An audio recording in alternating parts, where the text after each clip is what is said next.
Assalamualaikum warahmatullahi wabarakatuh. Waalaikumsalam. Waalaikumsalam warahmatullahi wabarakatuh. Waalaikumsalam warahmatullahi wabarakatuh. Selamat malam kepada teman-teman semua. Kepada yang terhormat, kepada Pak Njang Suherman, SIMM, selaku dosen pengampu mata kuliah perpajakan. Di sini saya dari kelompok 1. Sebelumnya perkenalkan, nama saya Devi Fitrianingsih. Saya sebagai moderator yang akan memandu jalannya presentasi pada malam hari ini.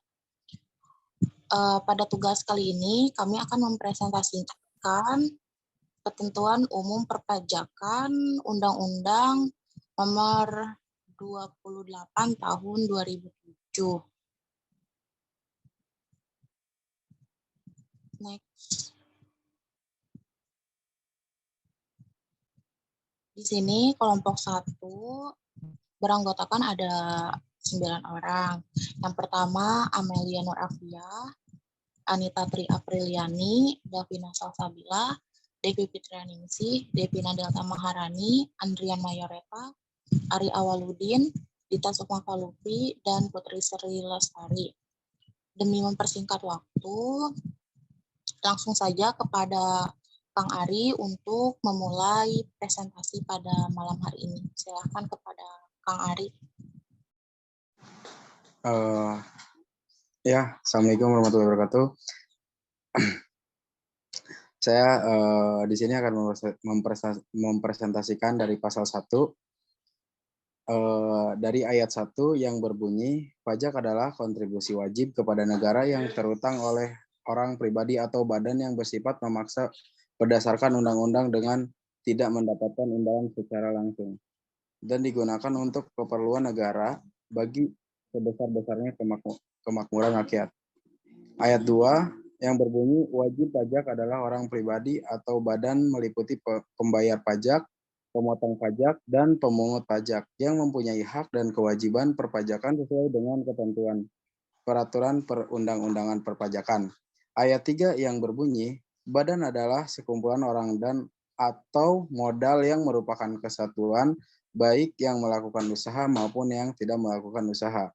Dan ayat 4 berbunyi, pengusaha adalah orang pribadi atau badan dalam bentuk apapun yang dalam kegiatan usaha atau perpajakannya menghasilkan barang, mengimpor dan mengekspor barang, melakukan usaha perdagangan. Oke, next.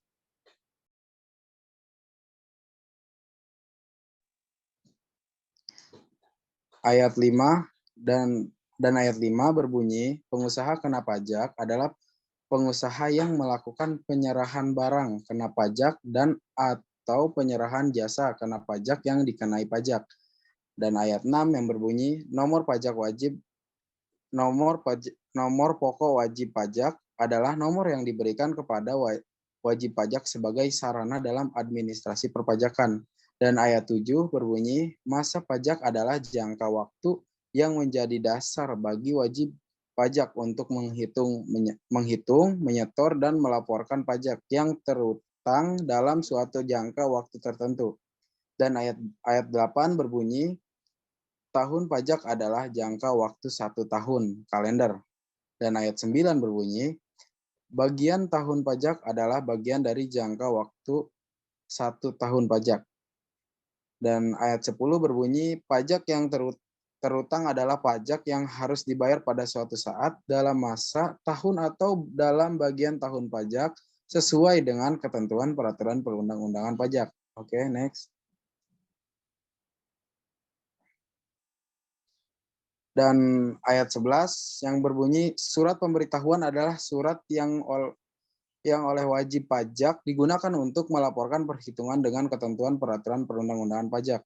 Dan ayat 12 berbunyi, surat pemberitahuan masa adalah surat pemberitahuan untuk suatu masa pajak. Ayat 13 berbunyi, suatu pemberitahuan tahunan adalah surat memberitahukan untuk tahun pajak atau bagian tahun pajak. Dan ayat 14 berbunyi, surat setoran pajak adalah bukti pembayaran atau penyetoran pajak yang telah dilakukan dengan menggunakan formulir. Dan ayat 15 berbunyi, surat ketetapan pajak adalah surat ketetapan yang meliputi surat ketetapan pajak kurang bayar, surat ketetapan pajak kurang bayar tambahan, surat ketetapan pajak nihil, atau surat ketetapan pajak lebih bayar. Next. Lanjut ayat 16 berbunyi surat ketetapan pajak kurang bayar adalah surat ketetapan pajak yang menentukan besarnya jumlah pajak, pajak kredit, kekurangan pembayaran pokok, pajak, besarnya sanksi administrasi, dan jumlah pajak yang masih harus dibayar.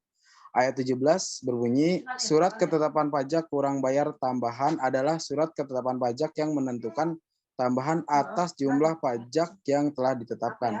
Ayat 18 berbunyi, surat ketetapan pajak nihil adalah surat ketetapan pajak yang menentukan jumlah pokok pajak. Ayat 19 berbunyi, surat ketetapan pajak lebih bayar adalah surat ketetapan pajak yang menentukan jumlah kelebihan pembayaran pajak. Ayat 20 berbunyi, surat tagihan pajak adalah surat sanksi administrasi berupa bunga atau denda. Dan ayat 21 berbunyi, surat paksa adalah surat perintah membayar utang pajak. Next.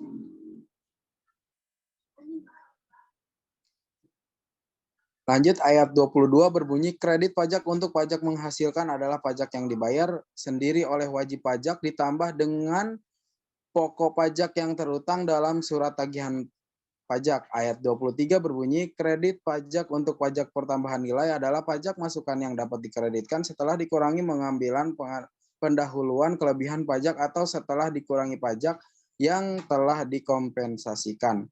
Ayat 24 berbunyi pekerjaan bebas adalah pekerjaan yang dilakukan oleh orang pribadi yang mempunyai kelebihan khusus sebagai usaha untuk memperoleh penghasilan sendiri. Dan ayat 25 berbunyi pemeriksaan adalah serangkai kegiatan menghimpun dan mengelola data, keterangan dan atau bukti dilaksanakan secara objektif dan profesional. Next. Ayat 26 berbunyi bukti permulaan dan keadaan perbuatan dan atau bukti berupa keterangan tulisan atau benda yang dapat memberikan petunjuk adanya kecurangan yang dilakukan oleh siapa saja yang dapat menimbulkan kerugian dan pendapatan negara. Ayat 27 berbunyi, pemeriksaan bukti permulaan adalah pemeriksaan tentang adanya dugaan telah terjadi tindak pidana di bidang perpajakan.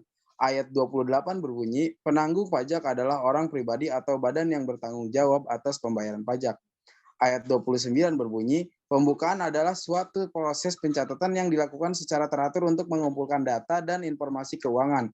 Ayat 30 berbunyi, dan penelitian adalah serangkaian kegiatan yang dilakukan untuk menilai kelengkapan kebenaran penulisan dan perhitungannya. Ayat 31 berbunyi, penyidikan tindak pidana di bidang perpajakan adalah serangkaian tindakan yang dilakukan oleh penyidik untuk mencari bukti serta menemukan tersangkanya. Next. Ayat 32 berbunyi, penyidik adalah pejabat pegawai negara sipil tertentu di lingkungan Direktorat Jenderal Pajak yang diberi wewenang khusus sebagai penyidik untuk melakukan penyidik tindak pidana. Dan ayat 33 berbunyi, surat keputusan pembetulan adalah surat keputusan yang membetulkan kesalahan tulis, hitung, dan kekeliruan dan peraturan perundang-undangan perpajakan. Ayat 34 berbunyi, surat keputusan keberatan adalah surat keputusan atau keberatan terhadap surat ketetapan pajak. Ayat 35 berbunyi, putusan banding adalah putusan badan peradilan pajak atas banding terhadap surat keberatan yang dilakukan oleh wajib pajak. Ayat 36 berbunyi, putusan gugatan adalah putusan badan peradilan pajak atau gugatan terhadap ketentuan perpajakan dan dapat diajukan. Next. Ayat 37 berbunyi, putusan peninjauan kembali adalah putusan Mahkamah Agung atas permohonan peninjauan kembali yang dilakukan oleh wajib pajak. Dan ayat 38 berbunyi, surat keputusan pengambilan pendahuluan kelebihan pajak adalah surat keputusan yang menentukan jumlah mengembalikan kelebihan pajak. Ayat 39 berbunyi, surat keputusan pemberian imbalan bunga adalah surat keputusan yang menentukan jumlah imbalan bunga yang diberikan kepada pajak. ayat 40 berbunyi, tanggal dikirim adalah tanggal stempel pos pengiriman tanggal faksimili. Dan ayat 41 berbunyi, tanggal diterima adalah tanggal stempel pos pengiriman tanggal faksimili. Oh, ternyata sama ya. Next. Oke, begitu aja pasal 1. Dilanjutkan pasal 2. Balik lagi Teh Depi. Oke, baik. Terima kasih Kang Ari atas penjelasan dan presentasinya pada pasal 1 tadi. Dan pasal 2 akan dilanjutkan oleh Teh Devina. Kepada Teh Devina, saya persilahkan.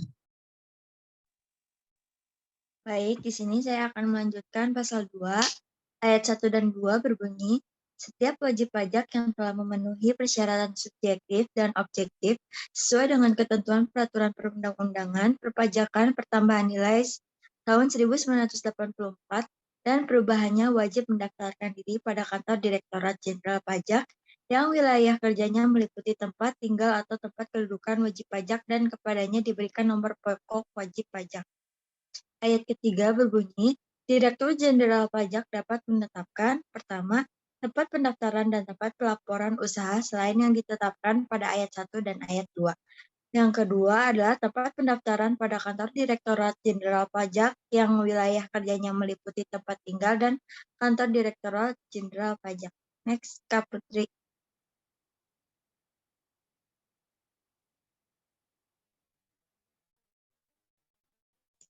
Yang keempat dan 4A berbunyi Direktur Jenderal Pajak menerbitkan nomor pokok wajib pajak dan mengukuhkan pengusaha kena pajak secara jabatan dimulai sejak saat wajib pajak memenuhi persyaratan subjektif dan objektif sesuai dengan ketentuan peraturan perundang-undangan perpajakan paling lama 5 tahun sebelum diterbitkannya nomor pokok wajib pajak dan atau dikukuhkannya sebagai pengusaha kena pajak.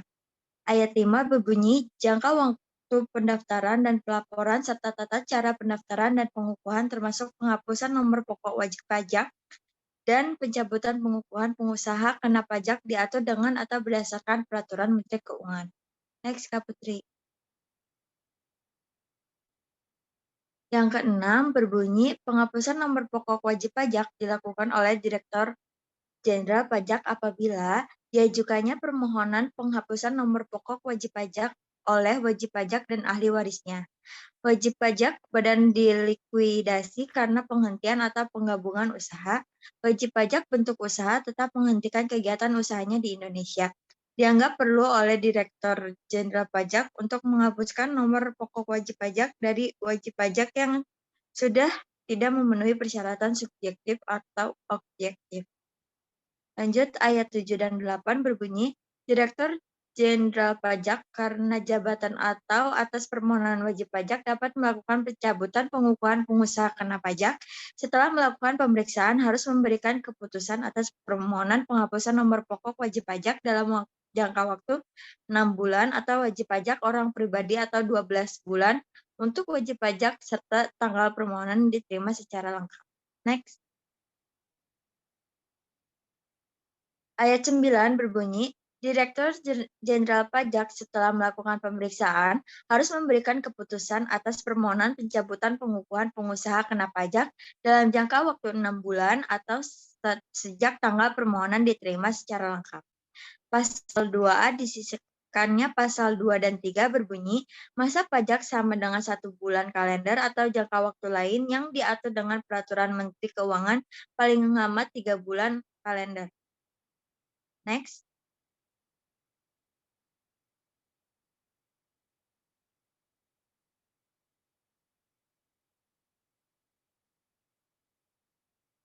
Selanjutnya dikembalikan lagi oleh Kak Devi. Oke, terima kasih kepada Teh Devina atas presentasi dan penjelasan di pasal 2 tadi. Untuk selanjutnya, pasal 3 akan dijelaskan oleh Teh Davina. Kepada Teh Davina, dipersilakan. Baik, terima kasih Kak Devi atas kesempatannya. Pasal 3 ayat 1 dan 2 berbunyi, setiap wajib pajak akan mendapatkan suatu pemberitahuan yang dimana harus diisi dengan benar. lengkap dan jelas, serta menandatangani dalam bentuk stempel elektronik atau digital ke kantor Direktorat Jenderal Pajak, tempat wajib pajak yang terdaftar di surat tersebut. Apabila saat mengambil surat pemberitahuan di tempat yang ditempatkan oleh Direktur Jenderal Pajak, yang bisa pula mengambil dengan cara lain berdasarkan peraturan Menteri Keuangan. Ayat 3. Yang berbunyi batas waktu penyampaian surat pemberitahuan adalah ada 3. Yang pertama, surat pemberitahuan masa, paling lama 20 hari setelah akhir masa pajak. Yang kedua, surat pemberitahuan tahunan pajak, penghasilan wajib pajak orang pribadi, paling lama 3 bulan setelah akhir tahun pajak. Yang ketiga, surat pemberitahuan tahunan pajak, penghasilan wajib pajak badan, paling lama 4 bulan setelah akhir tahun pajak.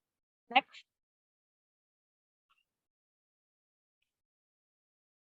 Ayat 3A, 3B, dan 3C yang berbunyi, wajib pajak mempunyai kriteria berdasarkan peraturan Menteri Keuangan, dapat melaporkan beberapa masa pajak dalam satu surat pemberitahuan masa.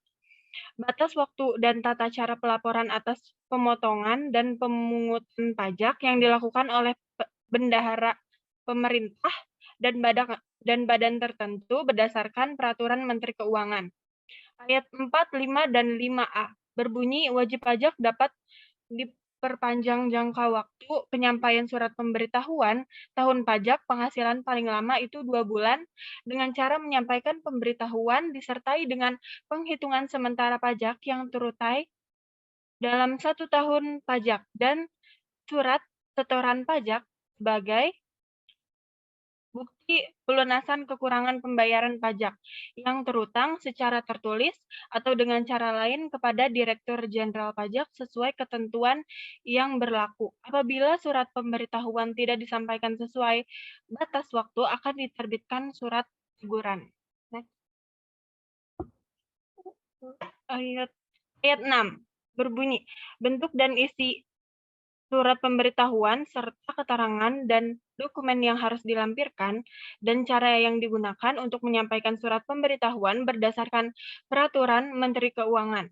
Ayat ke-7 dan 7A yang berbunyi surat pemberitahuan dianggap tidak disampaikan apabila ada 3 surat pemberitahuan tidak sepenuhnya dilampiri oleh keterangan dan dokumen. Yang kedua, surat pemberitahuan lebih banyak disampaikan setelah 3 tahun sesudah terakhir masa pajak dan telah ditegur secara tertulis. Yang ketiga, surat pemberitahuan disampaikan setelah Direktur Jenderal Pajak melakukan pemeriksaan atau penerbitan surat ketetapan. Ayat ke-8 yang berbunyi, dikecualikan dari kewajiban sebagaimana apa yang dimaksud pada ayat 1 adalah wajib pajak penghasilan tertentu yang berdasarkan peraturan Menteri Keuangan. Mungkin segitu aja. Saya balikan kepada moderator Devi. Baik, terima kasih kepada Teh Davina atas penjelasan dan presentasinya. Untuk pasal 4 di sini akan dijelaskan oleh saya sendiri, yaitu pada pasal 4 ayat 1 yang berbunyi, setiap wajib pajak harus mengisi dan menyampaikan dokumen dengan jelas, benar, dan lengkap. Nah, di sini tuh contohnya, jika wajib pajak melaporkan sejumlah aset dalam kelompok daftar harta, wajib pajak harus menjelaskan saat perolehan aset beserta nilai perolehannya. Dan jika aset tersebut diperoleh secara kredit, wajib pajak itu harus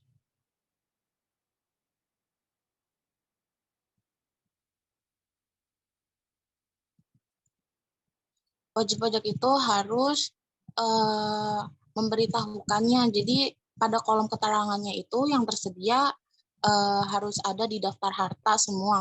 Kemudian bersamaan dengan nilai ini, wajib pajak perlu menginformasikan saldo, utang, dan piutangnya. Pada ayat 2 yang berbunyi, pada surat pemberitahuan, wajib pajak harus ditandatangani oleh direksi atau pengurus yang bersangkutan.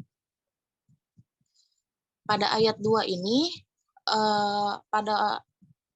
pada unsur tubuh surat itu kan ada terdiri dari pembukaan, isi, maksud surat, dan penutup. Nah, jadi satu surat itu harus ada yang ditandatangani oleh direksi atau pengurus yang bersangkutan lainnya. Pada ayat 3 yang berbunyi, seseorang wajib pajak dapat menentukan seorang kuasa dengan surat kuasa khusus untuk mengisi dan menandatangani surat tersebut. Dan surat tersebut harus dilampirkan ke dalam surat pemberitahuan. Selain benar, lengkap, dan jelas, wajib pajak wajib menandatangani surat pemberitahuan atau SPT sebagai salah satu syarat pengisian atau penyampaian surat pemberitahuan tersebut. Hal ini sudah diatur dalam pasal 4 ayat 1 tadi di Undang-Undang Ketentuan Umum Perpajakan. Penandatanganan surat pemberitahuan ini dilakukan oleh pengurus atau direksi pada kolom yang telah disediakan. Lalu pada ayat 4 yang berbunyi surat pemberitahuan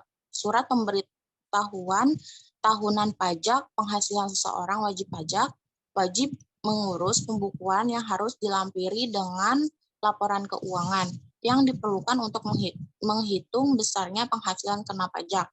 Nah, pada pasal 4 ini pembukuan itu kan suatu proses pencatatan yang dilakukan secara teratur untuk pengumpulan data dan informasi keuangan yang meliputi harta, kewajiban, modal, penghasilan, dan biaya lainnya, serta jumlah harga perolehan dan penyerahan barang atau jasa yang ditutup dengan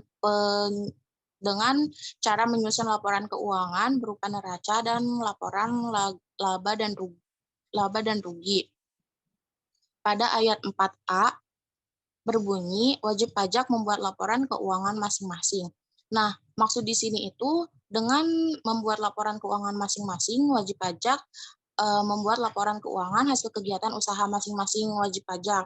Kalau contohnya, wajib pajak ini mempunyai perusahaan A. Terus si perusahaan A ini punya saham pada perusahaan B dan perusahaan C. Dalam contoh tersebut, perusahaan A mempunyai kewajiban melampirkan laporan keuangan konsolidasi pada perusahaan A dan anak perusahaan lainnya. Nah, yang dimaksud anak perusahaan lainnya itu kan seperti PT Semen Indonesia, dia kan punya anak perusahaannya tuh kayak Semen Gresik gitu kan. Pada ayat 4B ini berbunyi pada laporan keuangan diaudit oleh akuntan publik, akan tetapi tidak dilampirkan pada surat pemberitahuan. Pada ayat 4B ini maksudnya beralih ke pasal 3 ayat 7 huruf B, yang dimana berbunyi surat pemberitahuan tidak sepenuhnya dilampiri keterangan atau dokumen sebagaimana yang dimaksud pada ayat 6. Nah, ayat 6 ini berbunyi bentuk dan isi surat pemberitahuan serta keterangan dan atau dokumen yang harus dilampirkan dan cara yang digunakan untuk menyampaikan surat pemberitahuan diatur atau berdasarkan peraturan Menteri Keuangan. Jadi, pada ayat 4B ini semuanya sudah diatur berdasarkan peraturan Menteri Keuangan dan bisa berubah-ubah bagaimana peraturan dari Menteri Keuangan tersebut. Pada ayat 5 berbunyi, tata cara penerimaan dan pengelolaan surat pemberitahuan diatur dengan atau berdasarkan peraturan Menteri Keuangan. Next. Pasal 6, ayat 1 berbunyi, ayat ini mengatur bahwa pasal 6 ini diubah dalam surat pemberitahuan disampaikan langsung oleh wajib pajak ke kantor Direktorat Jenderal Pajak dan juga harus diberi tanggal penerimaan oleh pejabat yang ditunjuk dan kepada wajib pajak diberikan bukti. Ayat 2 yang berbunyi, ayat ini menyampaikan surat pemberitahuan dapat dikirimkan melalui pos dengan tanda bukti pengiriman surat atau dengan cara lain yang diatur dengan atau berdasarkan peraturan Menteri Keuangan. Nah, pada ayat 2 ini dalam rangka peningkatan pelayanan kepada wajib pajak dan sejalan dengan perkembangan teknologi informasi, wajib pajak untuk memenuhi kewajiban menyampaikan surat pemberitahuannya untuk zaman sekarang itu karena di era teknologi bisa disampaikan secara elektronik. Pada ayat 3 yang berbunyi, ayat ini menyampaikan tanda bukti dan tanggal pengiriman surat untuk penyampaian surat pemberitahuan sebagaimana dimaksud pada ayat 2 tadi. Dianggap sebagai tanda bukti dan tanggal penerimaan sepanjang surat pemberitahuan tersebut telah lengkap. Pada ayat 3 ini maksudnya tanda bukti dan tanggal pengiriman surat untuk penyampaian surat pemberitahuan melalui pos atau dengan cara lain merupakan bukti penerimaan apabila surat pemberitahuan tersebut telah lengkap, yaitu memenuhi persyaratan sebagaimana yang dimaksud pada pasal 3 ayat 1, pasal 3 ayat 1A dan dan ayat 6. Next. Untuk selanjutnya akan dilanjutkan oleh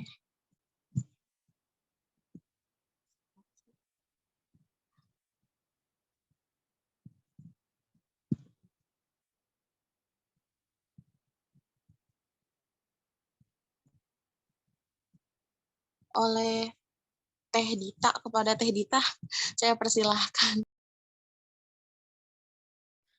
Baik, terima kasih untuk Teh Devi. Baik, selanjutnya kita akan membahas tentang surat pemberitahuan, pembetulan surat pemberitahuan. Di sini, untuk pasal 7, maksud pengenaan sanksi administrasi berupa denda sebagaimana diatur pada ayat ini adalah untuk kepentingan tertib administrasi perpajakan dan meningkatkan kepatuhan wajib pajak dalam memenuhi kewajiban menyampaikan ayat pemberitahuan.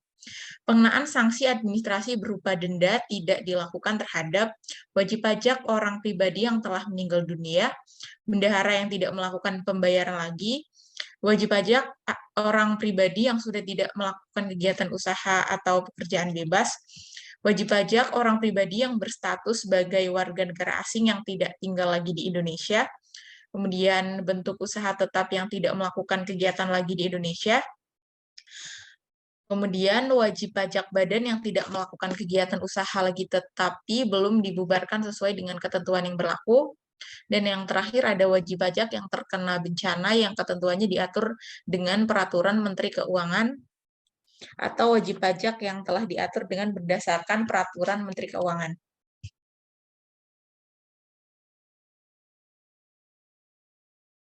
Dan di sini ada ketentuan untuk pembetulan surat pemberitahuan, yaitu telah disampaikan dengan menyampaikan pernyataan tertulis dengan syarat Direktur Jenderal Pajak belum melakukan tindakan pemeriksaan. Surat pemberitahuan memiliki kadaluarsa penetapan sebelum 2 tahun. Kemudian ayat 2 dan ayat 2A membetulkan sendiri surat pemberitahuan tahunan yang mengakibatkan utang pajak menjadi lebih besar, yaitu sebesar 2% per bulan.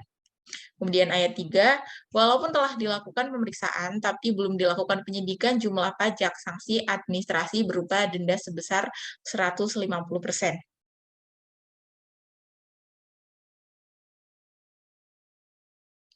Kemudian untuk ayat 4, walaupun Direktur Jenderal Pajak telah melakukan pemeriksaan, dapat mengakibatkan satu, pajak yang masih harus dibayar menjadi lebih besar atau lebih kecil, kemudian rugi berdasarkan ketentuan perpajakan menjadi lebih kecil atau lebih besar, kemudian jumlah harta menjadi lebih besar atau lebih kecil, dan jumlah modal menjadi lebih besar atau lebih kecil, dan proses pemeriksaan tetap dilanjutkan. Kemudian ayat 5 dan ayat 6, sanksi administrasi berupa kenaikan sebesar 50% harus dilunasi oleh wajib pajak sebelum laporan disampaikan. Wajib pajak dapat membetulkan surat pemberitahuan tahunan, surat ketetapan pajak, surat keputusan keberatan, surat keputusan pembetulan, putusan banding, atau putusan peninjauan kembali. Oke, baik. Terima kasih kepada Teh Dita atas presentasinya di pasal 8 tadi. Untuk pasal 9 ini akan dilanjutkan oleh Teh Putri. Kepada Teh Putri, saya persilahkan. Baik, terima kasih Teh Devi. Untuk pasal 9 ini saya akan menjelaskan 4 ayat. Ayat yang pertama yaitu berbunyi batas waktu pembayaran dan penyetoran pajak yang terutang untuk suatu saat atau masa pajak yang ditetapkan oleh Menteri Keuangan dengan batas waktu tidak melewati 15 hari setelah saat terutangnya pajak atau masa pajak berakhir. Keterlambatan dalam pembayaran dan penyetoran tersebut berakibat dikenakannya sanksi administrasi sesuai ketentuan yang berlaku. Untuk ayat 2 di sini dijelaskan, apabila pada waktu pengisian surat pemberitahuan tahunan pajak penghasilan ternyata masih terdapat kekurangan pembayaran pajak yang terutang, maka kekurangan pembayaran pajak tersebut harus dibayarkan lunas. Paling lambat tanggal 25 bulan ketiga setelah tahun pajak atau bagian tahun pajak berakhir, sebelum surat pemberitahuan tahunan pajak penghasilan itu disampaikan atau keluar. Proyek misalnya, surat pemberitahuan tahunan pajak penghasilan harus disampaikan tanggal 31 Maret. Kekurangan pembayaran pajak yang terutang atau setoran akhir harus sudah dilunasi paling lambat pada tanggal 25 Maret sebelum surat pemberitahuan tahunan pajak penghasilan disampaikan. Untuk berikutnya, di sini saya menjelaskan ayat kedua, 2A dan 2B, yang berisi ayat ini mengatur pengenaan bunga atas keterlambatan pembayaran atau penyetoran pajak. Untuk jelasnya, cara penghitungan bunga tersebut diberikan contoh sebagai berikut. Ada 4 di sini, ada angsuran masa pajak penghasilan pasal 25 tahun 2002 sejumlah 10 juta sebulan. Lalu angsuran masa pajak Mei tahun 2002 dibayarkan tanggal 18 Juni 2002 dan dilaporkan pada tanggal 19 Juni 2002. Berikutnya tanggal 15 Juli 2002 diterbitkan surat tagihan pajak. Di sini ada perhitungannya sanksi bunga dalam surat tagihan pajak dihitung 1 bulan sama dengan 1 kali 2% dikalikan 10 juta rupiah, hasilnya 200.000. Selanjutnya pada ayat ketiga dan 3A ini berbunyi, ada beberapa poin, ada 6 poin, hal yang menyebabkan jumlah pajak yang harus dibayarkan bertambah, yaitu yang pertama surat tagihan pajak, yang kedua surat ketetapan pajak kurang bayar, yang ketiga surat ketetapan pajak kurang bayar tambahan, yang keempat surat keputusan pembetulan, yang kelima surat keputusan keberatan, yang terakhir putusan banding. Ke-6 poin tersebut harus dilunasi dalam jangka waktu 1 bulan dan dapat juga diperpanjang paling lama itu 2 bulan. Yang terakhir itu pasal 9 ayat 4. Pasal 9 ayat 4 berbunyi atas permohonan wajib pajak, Direktur Jenderal Pajak dapat memberikan persetujuan untuk mengangsur atau menunda pembayaran pajak yang terutang termasuk kekurangan pembayaran pajak penghasilan yang masih harus dibayarkan dalam surat pemberitahuan tahunan pajak penghasilan. Meskipun tanggal jatuh tempo pembayaran telah ditentukan, kelonggaran tersebut diberikan dengan hati-hati untuk paling lama 12 bulan dan terbatas kepada wajib pajak yang benar-benar sedang mengalami kesulitan likuiditas. Terima kasih. Berikut 4 ayat dari pasal 9, saya kembalikan lagi kepada Ibu Devi. Baik, terima kasih Teh Putri atas penjelasannya di pasal 9 tadi. Untuk pasal 10 akan dilanjut oleh Kang Andrian. Kepada Kang Andrian, saya persilahkan. Terima kasih Teh Devi. Di sini saya akan membacakan pasal 10.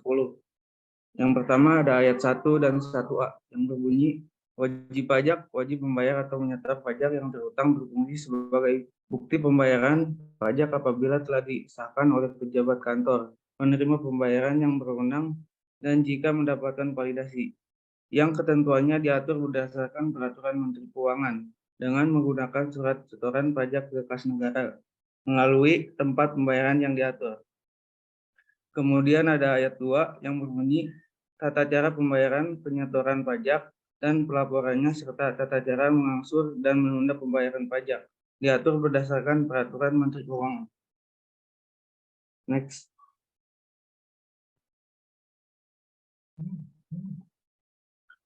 Kemudian pasal 11 ayat 1 dan 1A yang berbunyi, apabila ternyata wajib pajak mempunyai utang pajak langsung diperhitungkan untuk melunasi terlebih dahulu utang pajak tersebut. Kelebihan pembayaran pajak sebagai akibat adanya surat keputusan keberatan. Surat keputusan pemberian imbalan bunga dikembalikan kepada wajib pajak dengan ketentuan. Kemudian ayat 2 yang berbunyi, pengembalian kelebihan pembayaran pajak dilakukan paling lama 1 bulan sejak permohonan pengembalian kelebihan pembayaran pajak diterima sehubungan dengan diterbitkannya surat ketetapan pajak. Kemudian ayat 3 berbunyi, apabila pengembalian kelebihan pembayaran pajak dilakukan setelah jangka waktu 1 bulan, pemerintah memberikan imbalan bunga sebesar 2% per bulan atas keterlambatannya pengembalian kelebihan pembayaran pajak. Dihitung sejak batas waktu sebagaimana dimaksud pada ayat 2 berakhir sampai dengan saat dilakukan pengembalian kelebihan. Kemudian ayat 4 yang berbunyi, tata cara penghitungan dan pengembalian kelebihan pembayaran pajak diatur dengan atau berdasarkan peraturan Menteri Keuangan. Sekian dari saya pasal 10 dan pasal 11. Saya kembalikan ke Teh Devi. Terima kasih. Iya, baik. Terima kasih kepada Kang Andrian atas presentasinya. Kepada kelompok 1, terima kasih atas presentasi dan penjelasannya terhadap ketentuan umum perpajakan Undang-Undang Nomor 28 Tahun 2007. Ada yang ingin bertanya? Izin bertanya. Saya Ropina Stanggang dari kelas MN21G dari kelompok 3, izin bertanya ke kelompok 1 dengan pertanyaannya mengenai jangka wajib pajak, itu kan 1 tahun kalender 12 bulan ya. Dengan pertanyaannya, apakah ada jangka lunas wajib pajak atau berapa tahun wajib pajak dikatakan lunas? Terima kasih. Baik, terima kasih kepada Teh Ropina dari kelompok 3. Kami tampung dulu pertanyaannya. Untuk selanjutnya, apakah ada yang ingin bertanya lagi? Baik, saya ingin bertanya. Iya, mangga kepada Kak Aceng. Ya, izin bertanya untuk kelompok 1, bila kita bayar pajak pendapatan, biasa kan sudah diurus sama perusahaan ya. Nah, pertanyaannya, bila kita sudah bayar tapi lupa lapor, apakah ada hukuman, baik pidana ataupun hanya berupa denda? Segitu aja sih pertanyaannya. Tur nuhun. Baik, terima kasih kepada Kak Fikri dari kelompok 2 atas pertanyaannya. Kami tampung dulu.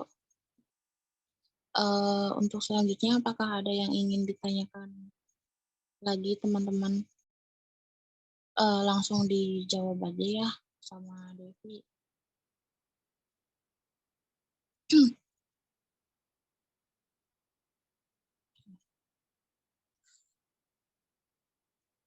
Untuk pertanyaan Teh Rovina untuk batas ini ya kalender batas waktu yang ditetapkan mengenai jangka wajib pajak 1 tahun kalender dengan pertanyaan apakah ada jangka lunasnya wajib pajak atau berapa tahun wajib pajak dikatakan lunas. Untuk jawabannya batas waktu pelaporan pajak atau batas waktu pelaporan PPN tersebut diatur dalam PMK nomor 243 atau PMK titik 03 tahun 2014 dan PMK nomor 242 atau PMK 03 tahun 2014. Untuk PMK nomor 243 atau PMK 03 2014 telah mengalami perubahan dan direvisi menjadi PMK nomor 9 PMK 03 tahun 2018 tentang surat pemberitahuan. Sementara ketentuan yang tercantum pada PMK nomor 242, PMK 03 2014 masih berlaku hingga saat ini. Batas waktu adalah jangka waktu 1 tahun kalender, kecuali bila wajib pajak menggunakan tahun buku yang tidak sama dengan tahun kalender. Batas waktu penyampaian surat pemberitahuannya paling lama 4 bulan setelah akhir tahun pajak. Dalam wajib pajak, badan yang dimaksud tahun pajak adalah jangka waktu 1 tahun kalender, kecuali bila wajib pajak menggunakan tahun buku yang tidak sama dengan tahun kalender. Bagaimana Teh Rovina untuk jawabannya? Terima kasih sebelumnya, tetapi ingin izin menyangga lagi ya Teh Devi. Jadi kalau dikatakan untuk bayar pajak tidak ada jangka waktu untuk beberapa tahun ke depan, berarti dalam ceritanya seumur hidup bukan itu ya?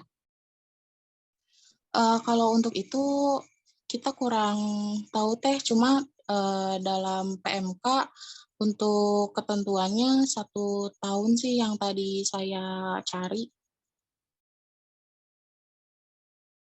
Baik, terima kasih Teh Devi. Baik, sama-sama. Untuk pertanyaan kelompok 2, untuk Kak Fikri, pertanyaannya, bila kita bayar pajak pendapatan biasa sudah diurus oleh perusahaan, kita sudah bayar tapi lupa lapor, apakah ada hukuman baik pidana ataupun hanya berupa denda ya Kak? Betul, betul. Nah, izin menjawab juga untuk pertanyaannya Kak Fikri. Di sini yang saya ketahui, yang saya cari, bagi para wajib pajak yang telat melaporkan SPT atau surat pemberitahuan, maka akan dikenakan sanksi yang berupa denda. Jadi setiap wajib pajak perlu memeriksa denda mana yang perlu dibayarkan terlebih dahulu. Jadi ada beberapa denda mungkin ya di sini. Apakah denda telat melaporkan surat pemberitahuan atau SPT, atau ada juga denda telat membayar pajak. Untuk denda yang harus dibayarkan oleh wajib pajak yang telat melaporkan surat pemberitahuan, yang pertama, denda telat lapor surat pemberitahuan atau SPT bagi wajib pajak untuk pribadi ya, yaitu sebesar Rp100.000 per surat pemberitahuan atau SPT masa pajak. Kalau misalnya denda telat surat pemberitahuan bagi wajib pajak badan, itu beda lagi. Di sini sih tertulisnya Rp1.000.000 per surat pemberitahuan tahunan pajak. Segitu aja Kak jawaban dari kelompok 1. Apakah ada tambahannya? Baik, berarti meluruskan ya. Berarti walaupun kita udah bayar dan lupa lapor itu tetap kena sanksi berarti ya, betul ya? Iya betul Kak, nanti disanksi oleh badan pajaknya itu sebesar Rp100.000 untuk pajak pribadi. Oh, siap-siap. Ya, atur nuhun sudah menjawab. Iya Kak, sama-sama. Terima kasih juga atas pertanyaannya. Sekian dari kelompok 1. Terima kasih kepada teman-teman semua atas waktu dan perhatiannya. Saya undur diri dari presentasi ini. Wassalamualaikum warahmatullahi wabarakatuh. Waalaikumsalam warahmatullahi wabarakatuh.